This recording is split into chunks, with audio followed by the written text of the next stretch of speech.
Greetings, Starfighters. It is the last regular season episode for Season 3 of Shameless Cashgrab. As you may have noticed, since I keep bringing it up in the last couple of episodes, we are doing a twofer today.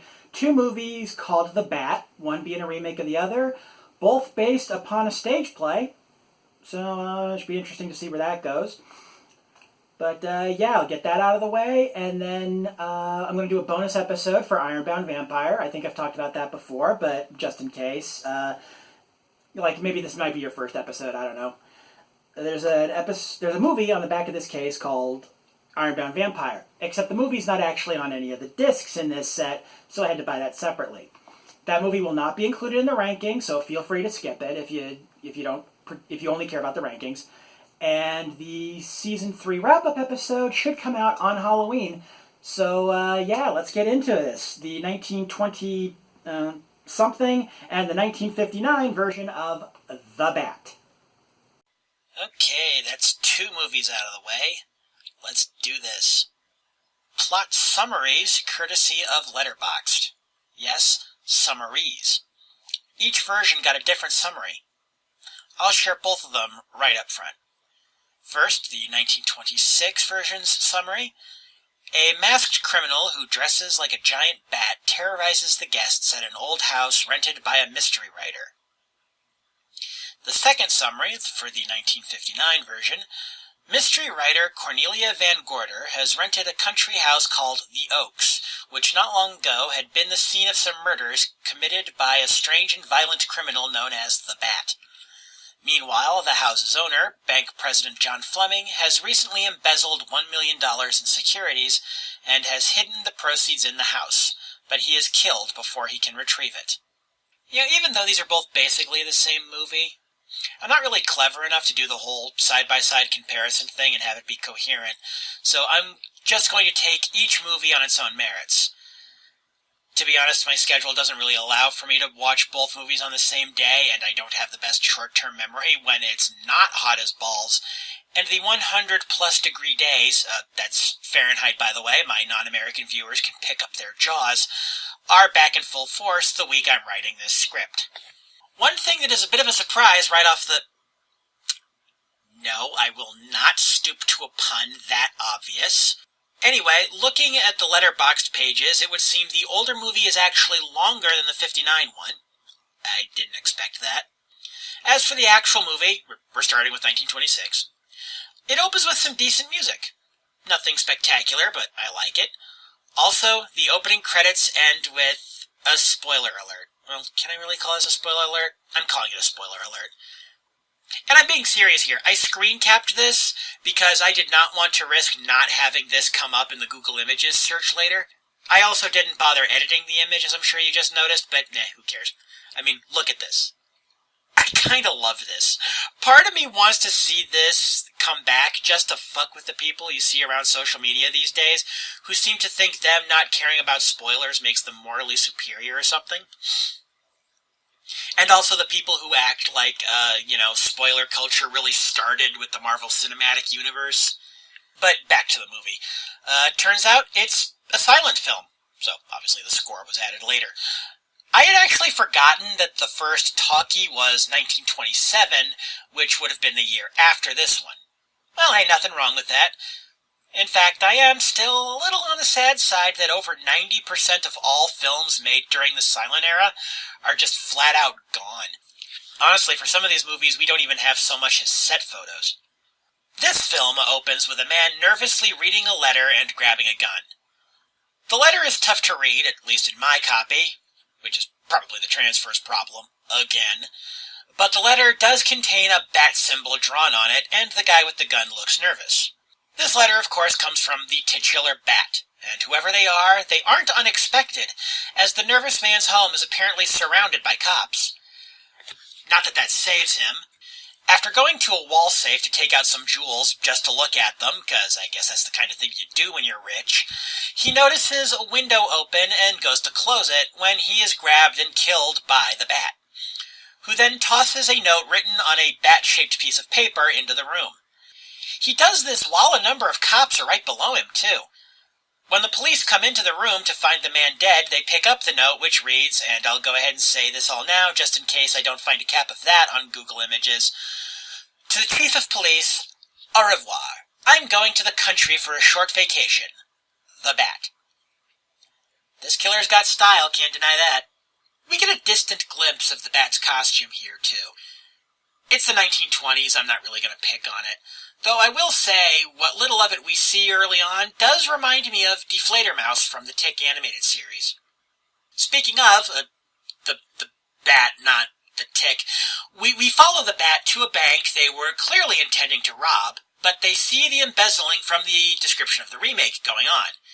Here depicted by the guy just stuffing cash into a bag and driving away. The Bat follows this person in their own car. Go ahead, keep waiting for a Batmobile picture on the video. I'm sure it'll turn up eventually. Moving on, we meet Cornelia Van Gorder and her maid Lizzie. Lizzie is introduced in a pretty funny sequence involving a bear trap and a window that I'm not sure I can do justice, so I won't even try. She is setting it up, hoping to catch the Bat, as you might expect. She's read about him in the newspaper that she hands to Cornelia. And wouldn't you know it, the Bat actually is there, still following the man from the bank, who himself is sneaking around the house. By the way, upon hearing a noise from the basement of the house, Cornelia just blithely pulls a gun out of her purse and heads towards it with a look of mild annoyance on her face, while her maid looks scared. I like Cornelia. This movie is actually pretty funny so far, especially when Lizzie goes to hide under a bed that immediately folds up into the wall without her noticing. We get some newspaper headlines that suggest that some characters' names will be changed in the remake, but I won't dwell on that too much, unless the name change seems bizarre or something. These things happen. A lot of the times, it's simply replacing a common name of an original film's decade with a common name of the decade the remake is being made in. Anyway, we get introduced here to Richard Fleming, the nephew of the recently deceased president of the bank from earlier. His intro is funny because right after the title card that gives us his name cuts out, he points to himself in a "who, me?" kind of way, almost like he's breaking the fourth wall. But then the scene shifts to show someone outside a glass door trying to get Richard's attention. Have I mentioned this movie is pretty funny? We also learn that said nephew has gambling debts, hence why he leased the estate to Cornelia. We meet a couple of new characters here. No idea who they are. I'm guessing they're involved in an affair, maybe? We don't get an intro card for them for some reason, though through intertitles we eventually learn that the woman is named Dale. We cut back to Cornelia and Lizzie and, oh dear. Oh no. Yellow face. Oh, that's unfortunate. I'm not showing that. Made more unfortunate when Lizzie straight up calls the Japanese butler, who apparently came with the house, the J slur, and suspects he might be the Bat based on, well, nothing really. The guy doesn't even say anything. He just comes in, leaves a tray on the table next to the two women, then leaves. Yikes. We learn after that uncomfortable bit of casual racism that Dale is Cornelia's niece, and the man she was talking to earlier is definitely her lover, who she is trying to pass off to Cornelia as a new gardener she just hired. This scene is also pretty funny as Brooks, which we learn his name is Brooks here, he gets grilled on what he knows about plants by Cornelia. This scene is, well, as one would expect from a silent film, very visual, so describing it any further would take longer than the scene takes in the movie, but trust me, it was quite amusing.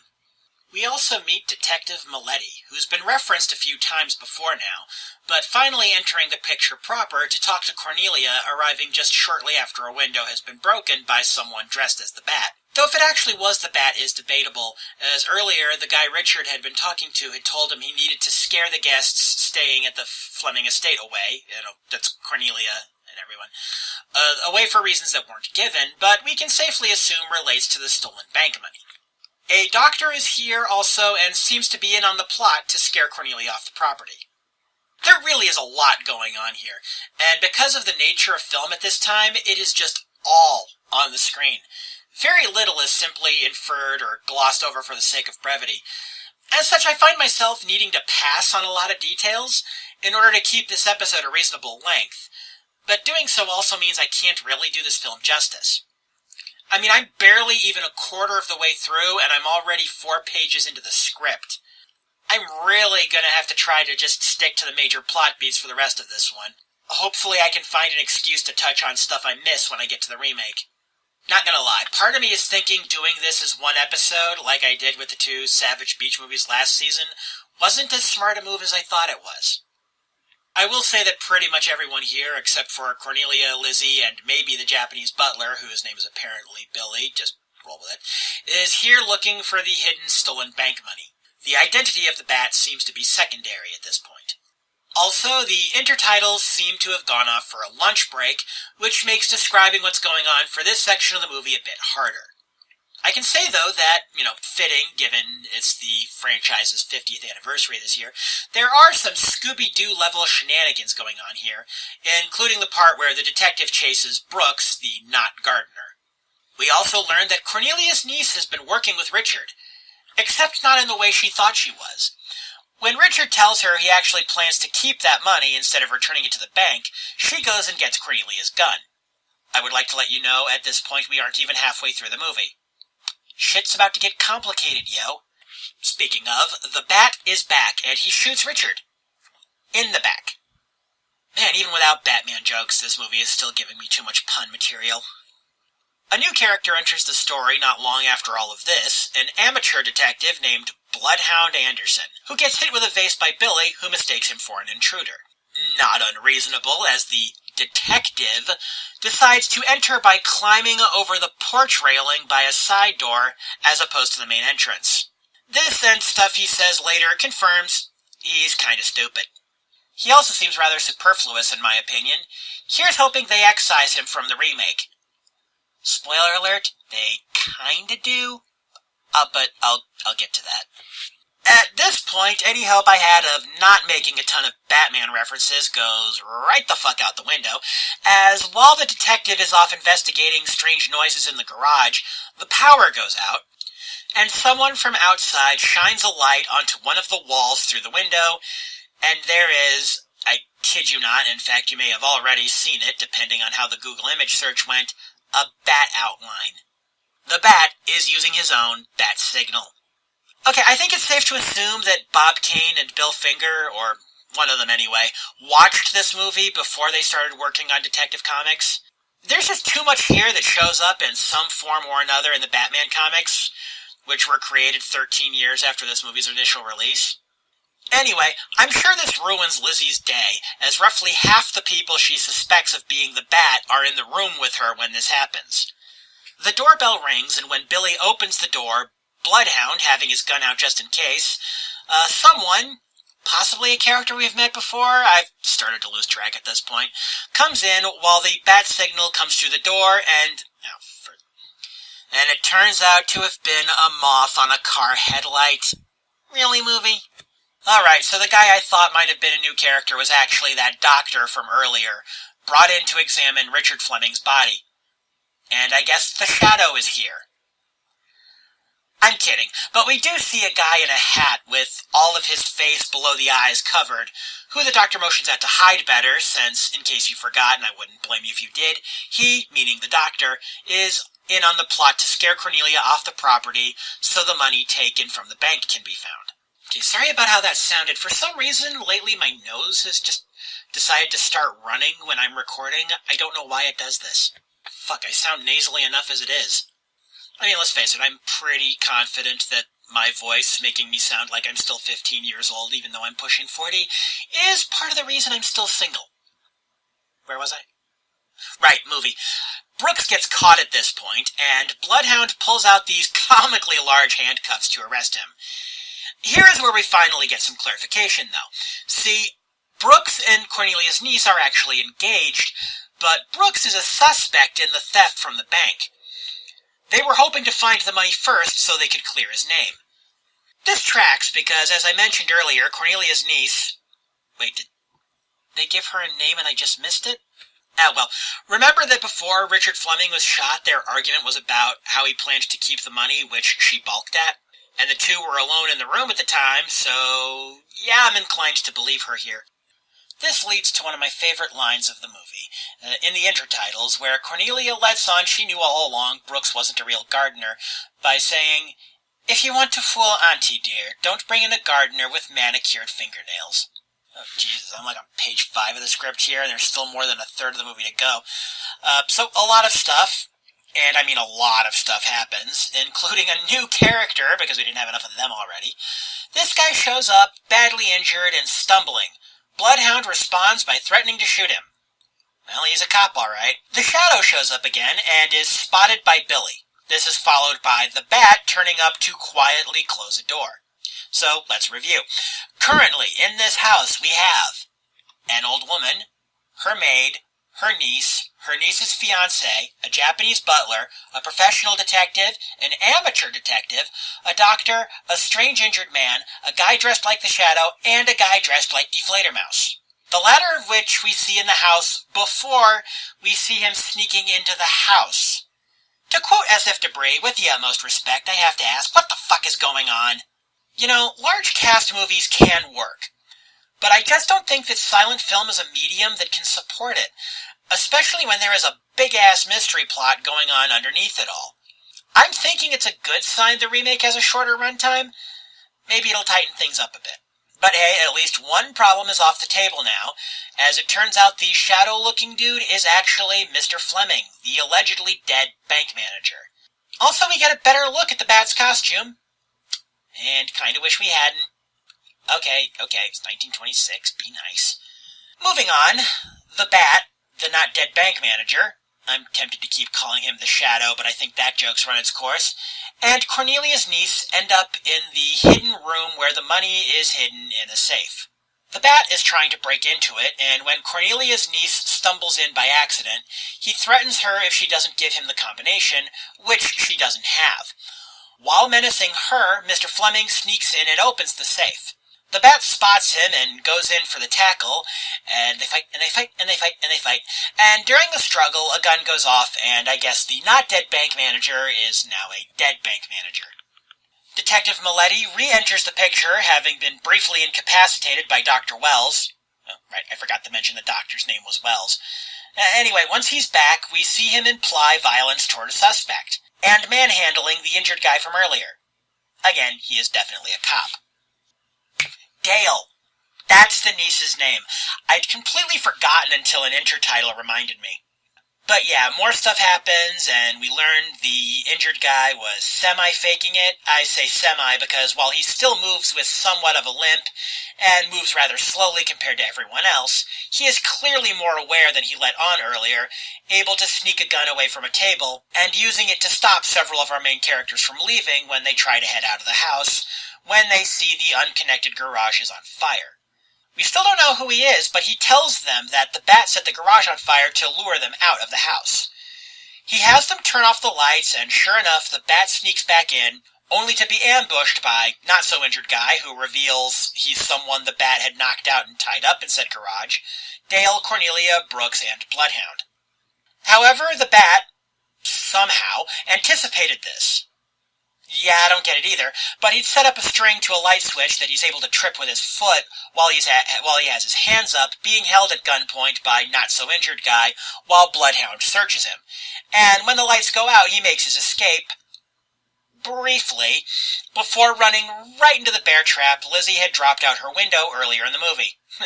Nice. And we get the reveal of who the Bat is. It's... well, I'll tell you when I get to the end of the remake. You can't see me, but I am totally doing an evil grin right now. Also, if the end of the remake changes it at all, I can compare the two reveals. Won't that be fun?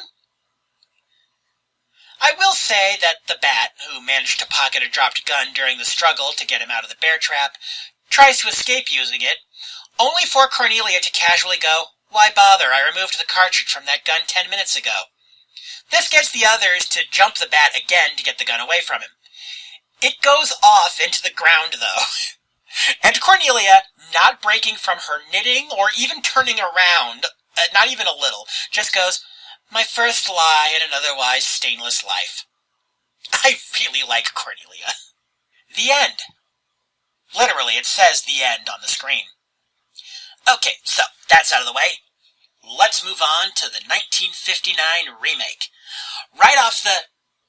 Nah, you almost got me there past me writing the script. I'm on to you.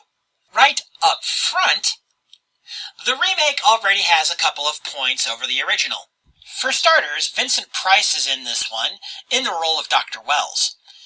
And Cornelia in this version is played by Agnes Moorehead, who you may remember as Endora, the mother-in-law on Bewitched. Also probably the best character on Bewitched.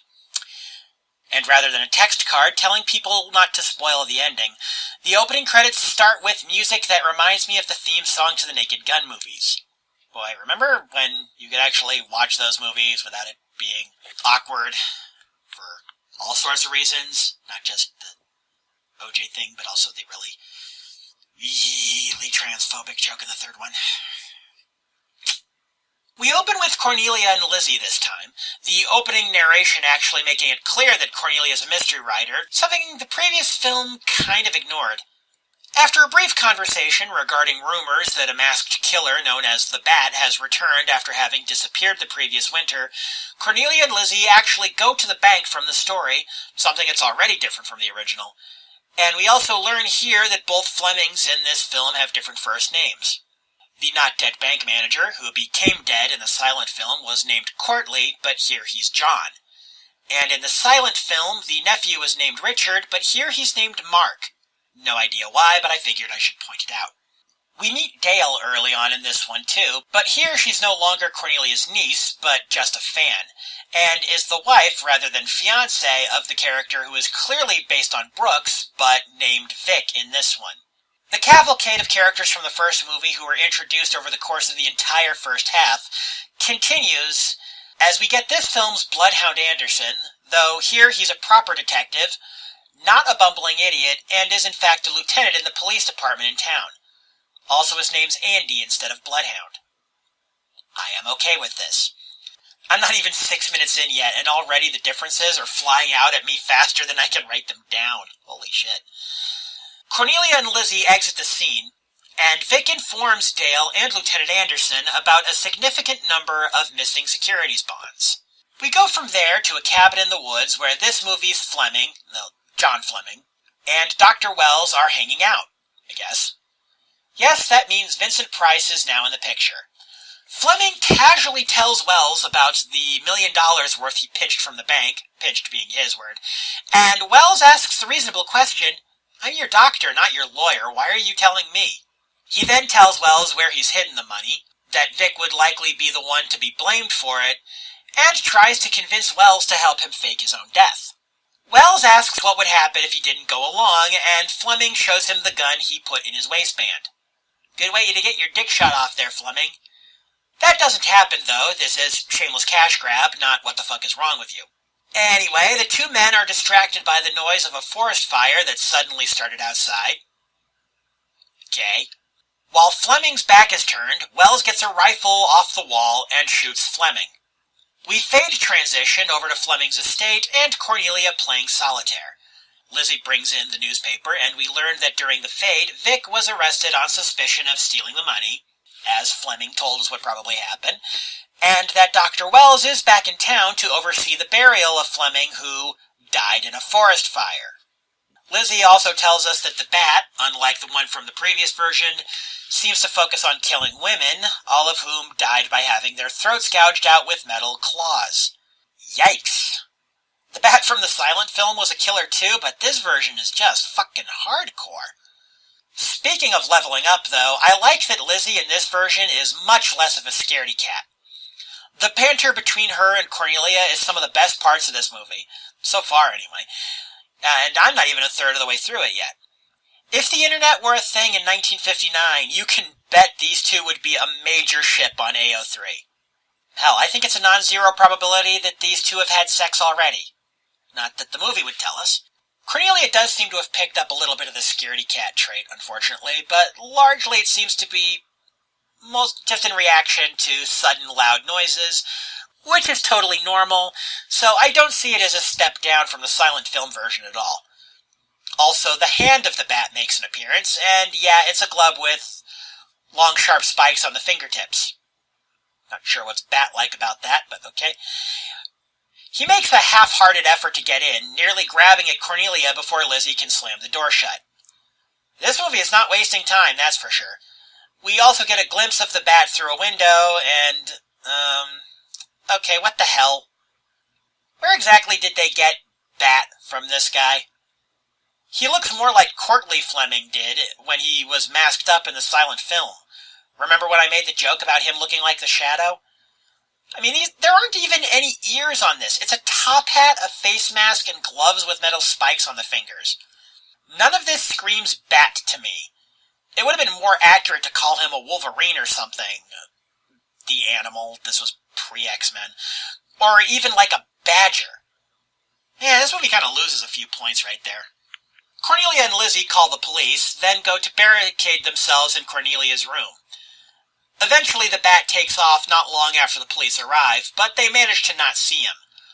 Later that night, an actual Bat, but still a fake one, just not a guy, you know what I mean, right? Anyway, it gets in and bites Lizzie's arm. Cornelia calls up Dr. Wells. I made it this far into the script for both these movies, and it only just now occurred to me to think about making the Flash reference. How did I not jump on that one already? I mean, Dr. Wells, it's right there. I'm a bad nerd and a bad YouTuber. Anyway, we go to Lieutenant Anderson, sneaking around outside Wells's lab for some reason, while Wells is shown doing something with bats he has kept in a cage. They even used a real bat for this scene. The little critter didn't look too comfortable in how it was being handled, but I could just be anthropomorphizing. Wells gets the call about Lizzie during this, and leaves quickly without seeing Anderson hiding. The lieutenant then sneaks into the lab/office, and pokes around a bit before finding a big fake bat thingy with an evil-looking face. Okay. I'm just gonna go ahead and say right now that that doesn't come back later at all. Let's get back to the estate and Cornelia coming down the stairs to let Dr. Wells in. Wells treats Lizzie and catches the bat. As he starts to leave, Lieutenant Anderson arrives, acting a bit suspicious himself now. Seeing as Maletti from the first movie appears to have been excised, this is where I'll get a bit into the original film's ending. Turns out, in the silent film, the guy that we thought was Maletti had in fact been the bat the whole time. The injured guy who turned up had been the real Maletti, who the bat had knocked out and tied up in the garage. As for who the bat in that movie actually was, that's a bit underwhelming, as we never actually get a name for him. We just know that he was impersonating Detective Maletti. But yeah, with the way this film's Anderson is acting, and with Wells having that creepy fake bat thing in his office, I think we have our two main suspects right here in this scene. Over a half hour in, we finally meet Mark Fleming. Again, not sure why they changed it from Richard to Mark, but whatever. Lieutenant Anderson talks to him about his recently deceased uncle, and about the missing money from the bank. Mark seems a lot nicer than his counterpart in the silent film, at least for now.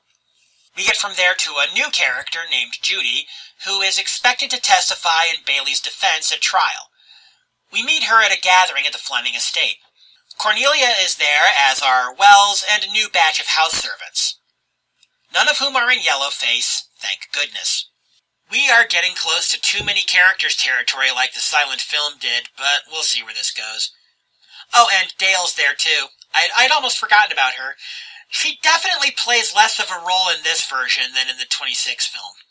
Oh dear me, this is page 8 of the script now. These don't usually go over 4 or 5. Okay, I'd better hurry this up. So, some stuff involving blueprints comes up, similar but noticeably different from the silent film. Mark goes over to the house and opens up a secret room. The bat kills him and gets the blueprints he was looking for. Anderson gets sent to the house after getting the call over the police radio. Wells gets called in, as I guess he's the only doctor in the whole town, so of course he's both a GP and the coroner. Cornelia's chauffeur, Warner, gets added to the list of suspects. Further interactions have me thinking that Lieutenant Anderson suspects Wells of being the bat, despite what I said earlier. The bat manages to get back into the house and makes a bunch of noise like an idiot. He gets discovered by Dale and Judy, He manages to kill the latter on the way out, but not before getting clocked in the side of the head with something thrown at him by Cornelia. Lieutenant Anderson shows up again, as does Warren, who Anderson now thinks may be the Bat. Then Wells shows up. Anderson asks him why he came back, and Wells claims he was in a car accident shortly after leaving and had to make his way back. Conveniently, both Wells and Warren have injuries right where the fire poker Cornelia had thrown had hit the Bat. It was a fire poker that she threw, by the way. I didn't mean to... Forgot to mention that part. Okay, so suddenly it's the next day. Cornelia is dictating her next book to Dale, and suddenly flashback. So we've jumped ahead, and Cornelia is going to tell us about what happened. Even though what happened is the last act of the movie, I don't know why they did this. So Cornelia explains how she found the stolen money.